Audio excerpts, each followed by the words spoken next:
6:30 বাজে, এখনো ওপেন হয়নি, তাতেই এত ভিড়। ওপেন হলে কতটা যাবো যে সাড়ে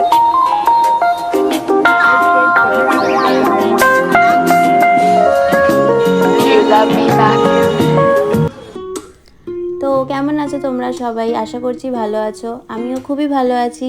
আজকে হচ্ছে 8ই মার্চ 2026। সময় এখন ঘড়িতে 4:45। আমরা এখন যাচ্ছি মায়ের ডাকে, মায়ের কাছে যাচ্ছি হচ্ছে নৈহাটি, মাকে হ্যাপি উমেন্স ডে জানাতে। কারণ আজকে হচ্ছে উমেন্স ডে। তো অনেক দিন ধরে ইচ্ছা ছিল পুজো দেওয়ার, তবে আমি পুজো দিতে পারিনি।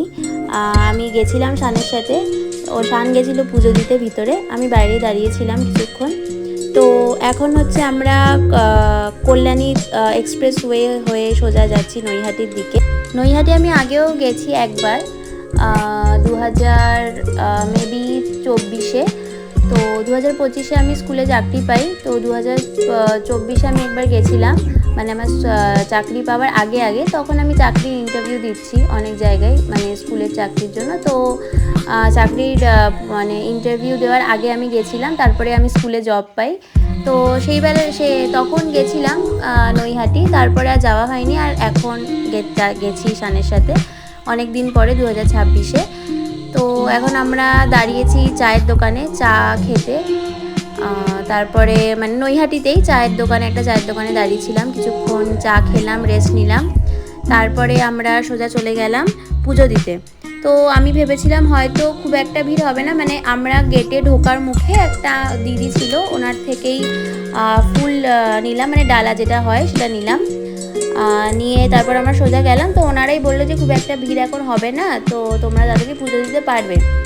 তো আমি বুঝতে পারিনি খুব একটা ভিড়ের মানে কি, আমি ভেবেছিলাম হয়তো 8টা থেকে, মানে আমি গুগল দেখে যেটা গেছিলাম যে 8টা থেকে মায়ের মন্দির খোলে, তো হয়তো খুব একটা ভিড় হবে না। বাট তোমরা নিজেরাই দেখো, মানে এত ভিড় ছিল সানডে, তো এতটাই ভিড় ছিল যে কিছু বলার নেই। তখন এইটা যখন হচ্ছে তখন মেবি সকাল 6:30 বাজে। তো তখনই সবাই ডন্ডি কাটছেন এবং ভিড়টা জাস্ট তোমরা দেখো, এত ভিড় ছিল, মানে আমি সোজা যাচ্ছি যাচ্ছি যাচ্ছি যাচ্ছি যাচ্ছি যাচ্ছি, তো মানে লাইন শেষই হচ্ছে না, লাইনটা কোথায় শেষ আমরা বুঝতে পারছিলাম না। তো মানে প্রচুর ভিড় ছিল, প্রচুর ভিড় ছিল। তবে হ্যাঁ, আমরা 10-15 মিনিট দাঁড়ানোর পরেই লাইনটা এগোতে শুরু করে এবং আমরা খুব তাড়াতাড়ি, মানে মন্দিরের ভিতরে, মানে শান মন্দিরের ভিতরে খুবই তাড়াতাড়ি প্রবেশ করতে পারে। কিন্তু মন্দিরের ভিতর ঢুকে যে জিনিসটা খুবই ভালো, মানে আমি যেহেতু আমি যাইনি, তো শান গেছিলো, তো ও আমাকে বাইরে বেরিয়ে এসে বলল যে খুব ভালো ব্যবস্থা ওরা করে, মানে করেছে এখন। যেটা হচ্ছে যে প্রথম ধাপে মানে পুজো দেওয়া হবে, কয়েকজন লোক প্রথম ধাপে পুজো দেবে, তার বাকিজন ওয়েট করবেন, তারপরে বাকিজন আবার পুজো দিতে আসবেন। এবং মায়ের মানে যতক্ষণ যারা টাইম নিয়ে পুজো করতে চান তারা পুজো করতে পারেন, কোনো অসুবিধা নেই। মানে দক্ষিণেশ্বরের মায়ের মন্দিরে যেটা হয় যে মানে পুজো হয়ে গেলেই বলেন যে মানে চলো চলো চলো হয়ে গেছে এরকম একটা ব্যাপার থাকে, কিন্তু এখানে সে ব্যাপারটা একদমই নেই। এখানে হচ্ছে যে তোমরা ওয়েট করে মাকে, যতক্ষণ তোমাদের মন না ভরে তোমরা মাকে মানে পুজো দিতে পারো, তোমরা মায়ের কাছে দাঁড়িয়ে থাকতে পারো, তোমাদের যতক্ষণ মন না ভরছে তোমরা দাঁড়িয়ে থাকতে পারো ওখানে। তো এই ব্যবস্থাটা খুবই ভালো ছিল, যার জন্যই মন্দিরের ভিতরে ঢুকে একটু টাইম লেগেছে। আমি বাইরে প্রায় 1 ঘন্টা ওয়েট করেছি, তো তাতে আমার কোনো সমস্যা ছিল না।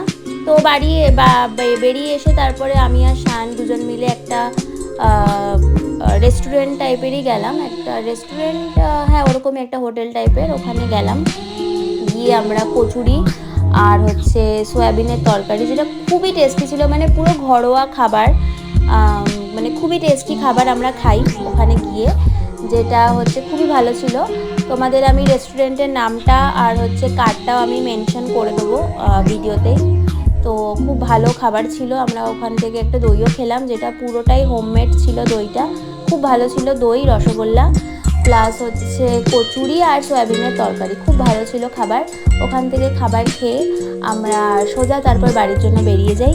আর হচ্ছে এই হচ্ছে সেই দিদি যার দোকান থেকে আমরা ডালা আর হচ্ছে মানে উনি দু রকমের ডালা রাখছেন, একটা হচ্ছে 50 টাকার ডালা আর একটা হচ্ছে 100 টাকার ডালা। মানে এতটা রিজনেবল প্রাইসে উনি রাখছেন এবং শুধু এটাই নয়, রিজনেবল প্রাইসেরও ব্যাপারটা নয়, ব্যাপারটা হচ্ছে 50 টাকার ডালার মধ্যেও আর 100 টাকার ডালার মধ্যেও মানে সব কিছু পরিপূর্ণ রয়েছে। মানে সব রকমের ফুল, তারপর হচ্ছে প্যারা, যেটা প্রসাদ হয় সেটা, মানে সব কিছু পরিপূর্ণ রয়েছে। মায়ের আলতা, সিঁদুর, ধূপকাঠি সব কিছু পরিপূর্ণ উনি দিচ্ছেন 100 টাকায়। তো আমার খুব ব্যাপারটা খুবই ভালো লেগেছে, এবং নৈহাটির এই ব্যাপারটা আমার খুব ভালো লাগলো যে ওখানে সব জিনিসেরই খুব রিজনেবল প্রাইস, মানে এমন না যে খুব হাই প্রাইস। আর এই হচ্ছে ওই দিদা, যার মানে যে আমরা যখন ঢুকি তখনই দিদা আমাদেরকে মানে এই টিকাটা দেন, বড় মার এই টিকাটা। তো যাওয়ার সময়ও একবার উনি বললেন যে আমি টিকা দিচ্ছি, আমার একটু ভিডিও নাও। তাই আমি ভিডিও নিলাম, আর উনি শানকে টিকা দিল। তারপর আমরা ওখান থেকে ওনাদেরকে টাটা বাই বাই করে আস্তে আস্তে বেরিয়ে যাই। তো এই হচ্ছে নৈহাটি জাংশন স্টেশনই বলতে পারো। তো এখানে একটা ওয়াশরুম রয়েছে, মানে আর হচ্ছে মেবি নৈহাটি ঘাট আছে, ওইখানে একটা ওয়াশরুম আছে। তো তোমরা নৈহাটিতে দুটো ওয়াশরুম পেয়ে যাবে, মানে মন্দিরের এদিক ওদিকে। তারপর ওখান থেকে আমরা আস্তে আস্তে বাড়ির দিকে বেরিয়ে আসি। তো এই হচ্ছে আমার blog.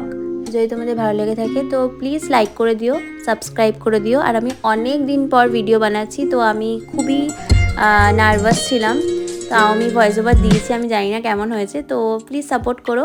Thank you so much, দেখা হচ্ছে নেক্সট ব্লগে।